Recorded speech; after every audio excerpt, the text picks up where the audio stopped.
Guys, आज मैं फिर से आपके लिए लेके आ गई हूँ साइंस के वन लाइनर। तो चलिए स्टार्ट करते हैं। टेलीविज़न में कौन से रंगों के प्रयोग से विभिन्न रंग प्राप्त होते हैं? ठीक है, तो RGB मतलब कि लाल, हरा और नीला रंगों से ना विभिन्न रंग प्राप्त होते हैं। लाल, हरा और नीला से बहुत सारे आप कलर बना सकते हैं। लाल व नीला रंगों को ना मिलाने से कौन सा रंग प्राप्त होगा? तो मैजेंडा प्राप्त होगा। लाल व नीला रंगों को मिलाने से मैजेंडा प्राप्त होगा। अभी यहाँ पे ना ट्रिक है, उसको कैसे बनते हैं पूरे कलर, तो नीचे डायग्राम दिया हुआ है तो मैं आपको बताऊंगी। लाल व हरा व नीला रंगों को बराबर अनुपात में मिलाने पर कौन सा रंग प्राप्त होगा? लाल, हरा और नीला रंगों को मिलाने से ना तो ना सफ़ेद प्राप्त होगा। ठीक है, लाल, हरा व नीला रंगों को मिलाने से कौन सा रंग प्राप्त होगा? तो श्वेत रंग प्राप्त होगा। यदि मैजेंडा स्तंभ रक्ताभ नील लोहित मैजेंडा को और पीले रंग के दो वृत्त को एक दूसरे से काटते हों तो प्रतिच्छेदित भाग का रंग क्या होगा? तो मैजेंडा और पीला अगर मिलेगा तो सफ़ेद बनेगा। क्या बनेगा? सफ़ेद बनेगा। प्रकाश के लिए तीन प्राथमिक रंग प्राइमरी कलर कौन से हैं? तो RGB मैंने पहले ही बताया था, प्राइमरी कलर लाल, हरा और नीला। अब देखो यहाँ पे अलग क्वेश्चन है, पुताई के पेंटिंग कलर, पुताई के रंगों पेंटिंग कलर के लिए प्राथमिक रंग कौन से होते हैं? तो इसमें ना नीला तो होता ही है, लाल भी होता है, लेकिन हरा की जगह में ना यहाँ पे पीला हो जाता है। तो डोंट बी कंफ्यूज, पुताई के रंगों के लिए ना नीला होता है, लाल होता है और क्या होता है? पीला होता है। पीली रोशनी में एक गहरी नीली वस्तु कैसी दिखाई देती है? तो ना पीली रोशनी है। अब पीली रोशनी में ना कोई नीली वस्तु ना काली दिखाई देगी, क्योंकि क्या होगा? पीले रंग में ना नीला रंग नहीं होता, पीले रंग में नीला रंग तो होता ही नहीं है, तथा नीली वस्तु ना पीली रोशनी को अवशोषित कर लेगी। नीली वस्तु क्या है? पीली रोशनी को अवशोषित कर लेगी और वो क्या हो जाएगी? काला हो जाएगी। ठीक है, नेक्स्ट है, ये भी आप जानिए। प्राथमिक रंग प्राइमरी कलर प्रकाश के ना 7 रंगों में से लाल, नीला तथा हरा प्राथमिक रंग कहे जाते हैं, क्योंकि उन्हें विभिन्न अनुपात में मिलाने से अन्य सभी रंग प्राप्त हो सकते हैं, इसलिए इसको प्राइमरी कलर कहा जाता है। द्वितीयक रंग कौन से होते हैं? Secondary colour. प्राथमिक रंगों की सहायता से प्राप्त ना रंगों को ना द्वितीयक रंग या सेकेंडरी कलर कहते हैं।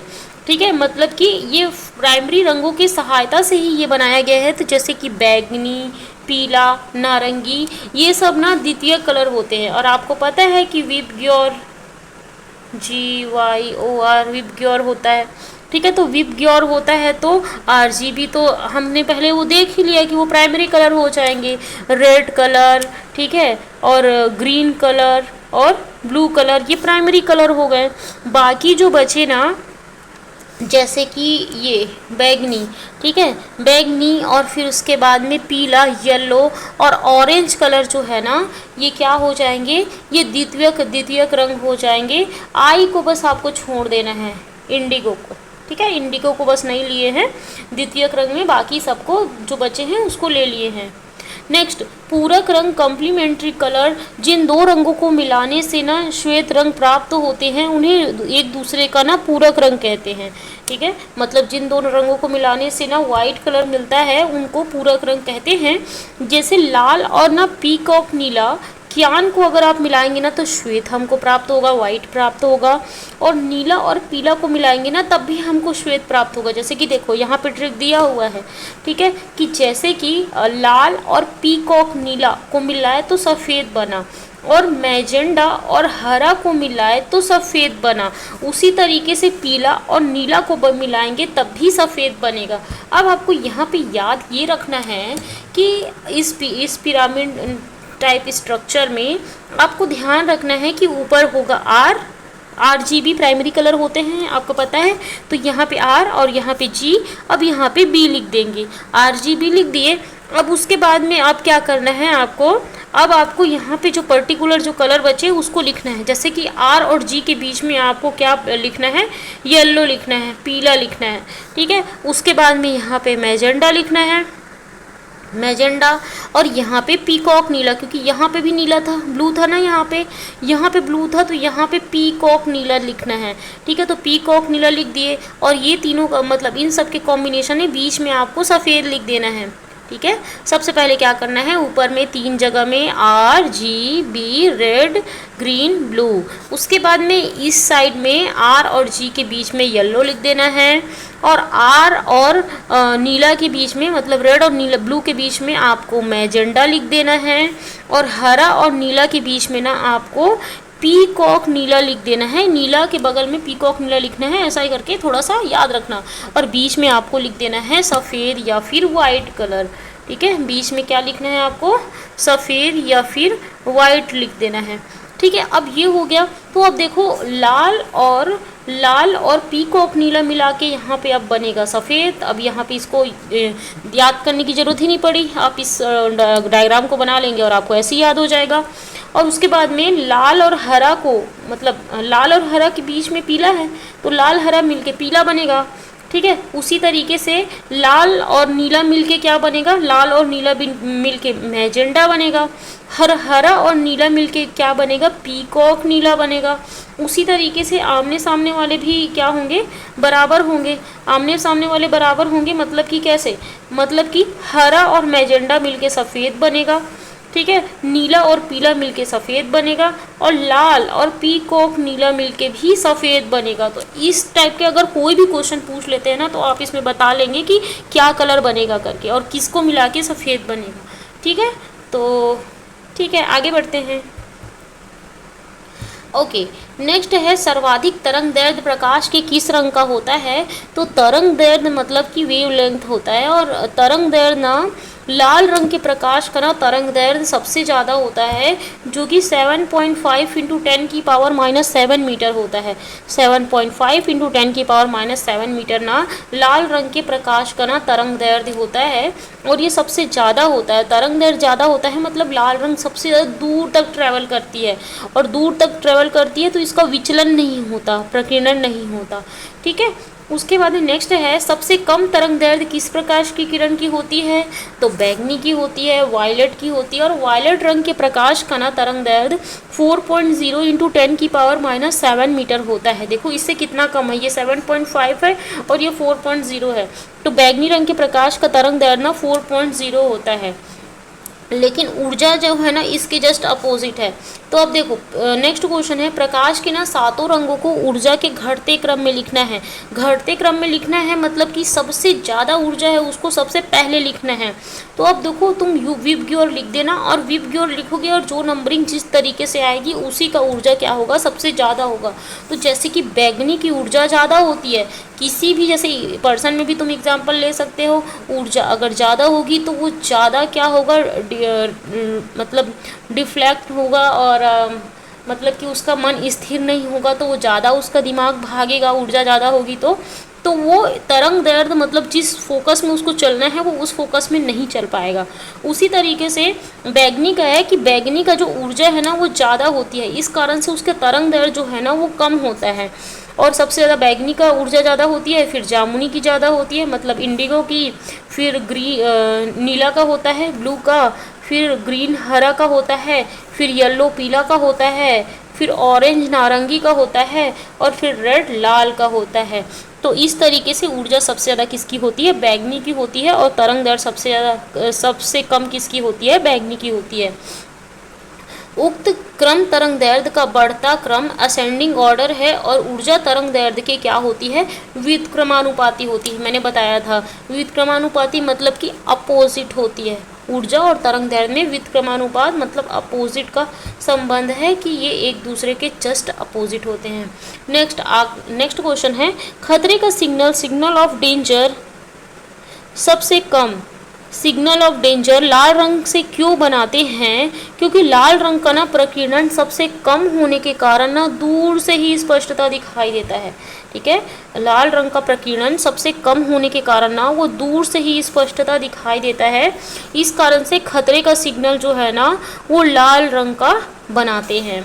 अब इसका प्रकीर्णन सबसे कम होता है, सबसे कम डिफ्रैक्शन होता है, और एनर्जी सबसे कम होती है, और प्रकीर्णन सबसे कम होती है। ठीक है, परावर्तन, अपवर्तन तथा पूर्ण आंतरिक परावर्तन से युक्त कौन सी सर्वोत्तम प्राकृतिक घटना है, मतलब जिसमें ये पूरे तीनों में देखने मिल जाए, परावर्तन, अपवर्तन और पूर्ण आंतरिक परावर्तन।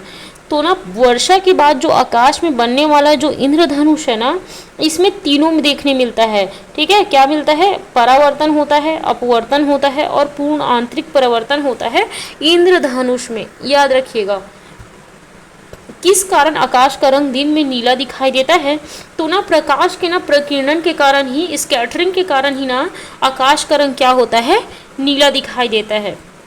इंद्रधनुष के मध्य में कौन सा रंग दिखाई देता है? तो हरा रंग दिखाई देता है। विबग्योर आपने लिख लेना है, विब GYOR, विबग्योर। ठीक है, अब विबग्योर बीच में कौन सा होगा? ग्रीन, हरा रंग। ठीक है, दोपहर 12 बजे किस दिशा में इंद्रधनुष दिखाई देगा? तो इंद्रधनुष जो है ना दोपहर के टाइम में नहीं दिखाई देगा। क्यों?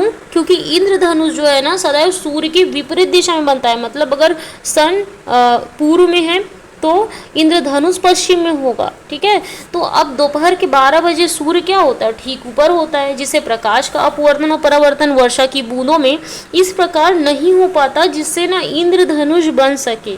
ठीक है, तो दोपहर 12 बजे इंद्रधनुष तो दिखाई देगा ही नहीं। किस रंग के प्रकाश व उसके प्रकीर्णन में क्या संबंध है? किसी रंग के प्रकाश व उसके प्रकीर्णन में क्या संबंध है?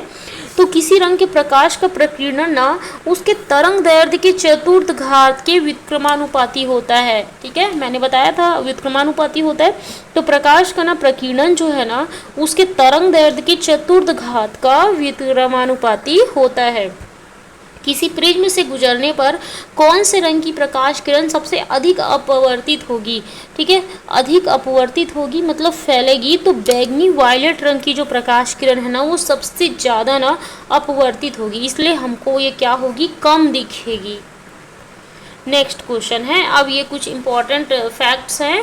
दोपहर 12 बजे के समय जब सूर्य सिर से ठीक ऊपर होता है तब किरणें वायुमंडल में अपेक्षाकृत बहुत कम दूरी तय करती है। मतलब सूर्य के ठीक ऊपर में होता है। अब डायरेक्ट कोई चीज़ हमारे जस्ट ऊपर में है तो क्या होगा कि उसको आने में ज़्यादा टाइम नहीं लगेगा, लेकिन अगर वो ऊपर और नीचे है तो उसको आने में ज़्यादा समय लगेगा। और ऊपर में 12 बजे ना क्या होता है कि ना ठीक ऊपर में होता है तो वो हम जल्दी ट्रैवल कर लेता है, ज़्यादा समय नहीं लगता उसको। अपेक्षाकृत बहुत कम दूरी तय करती है, अतः प्रकीर्णन ना भी बहुत कम होता है। ठीक है, स्कैटरिंग बहुत कम होता है और लगभग ना सभी रंगों की किरणें दृष्टा व्यूअर की आंखों तक पहुंचती है, हर एक कलर की पहुंचती है। तो जिससे क्या होता है उसका सम्मिलित प्रभाव ना हर एक रंगों का सम्मिलित प्रभाव क्या हो जाता है? वाइट हो जाता है। अतः दोपहर के समय ना सूर्य श्वेत दिखाई देता है। ठीक है, तो डायरेक्ट पड़ता है तो बहुत सारे सब कलर आते हैं, तो सब कलर का सम्मिलित प्रभाव वाइट हो जाता है, तो इसलिए दोपहर के समय सूर्य सफ़ेद दिखाई देता है। खतरे का सिग्नल लाल क्यों होता है?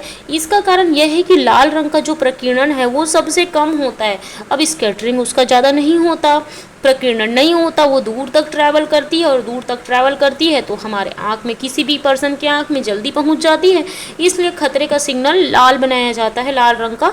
अतः ये रंग दूर से ही दिखाई देता है। यही कारण है कि ट्रेन को रोकने की झंडी, क्रिकेट की गेंद, अस्पताल की गाड़ी बने क्रॉस के चिन्ह लाल रंग के होते हैं। अब ब्लैक बॉक्स नारंगी रंग का क्यों बनाया जाता है, ऐसा बोला है इन्होंने। ठीक है, तो ब्लैक बॉक्स क्या होता है? जो एरोप्लेन में जो रिकॉर्डिंग जो करता है ना उसके सब एक्टिविटीज़ को, उसको ब्लैक बॉक्स कहते हैं। तो ब्लैक बॉक्स ना वीडियो रिकॉर्डिंग कैमरा युक्त ना अत्यंत मजबूत डिब्बा होता है।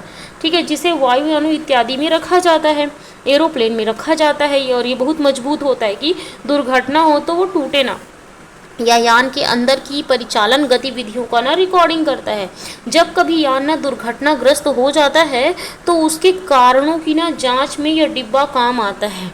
ठीक है, कारणों की जांच में किस कारण से हुआ इसलिए ये डिब्बा काम आता है, ये ब्लैक बॉक्स। और ब्लैक बॉक्स ना नारंगी रंग का होता है।